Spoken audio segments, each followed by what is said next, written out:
He's getting the thumbs up from Danny Barber, head of NYCHA Citywide Council of Presidents, who says candidate for the 15th Congressional District, Michael Blake, one of 7 running, came through for them during COVID-19, with the state assembly member calling them March 16th to see if they were interested in daily food deliveries. Before we could even end our phone conversation, I was at the U-Haul on the Grand Concourse renting a truck.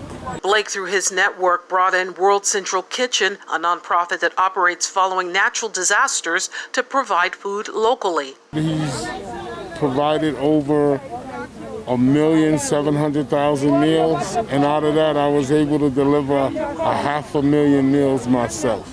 Assemblymember Blake is running alongside 6 others who have also been active in COVID relief efforts and also threw their hats into the ring following Congressman Jose Serrano's announcement in 2019 that he would be retiring. New York City Council members Ruben Diaz Sr., Richie Torres, and Yanis Rodriguez are running alongside former Speaker of the New York City Council, Melissa Mark Viverito, grassroots activist Samalis Lopez, and Thomas Ramos. For BronxNet, this is Arlene Mukoko.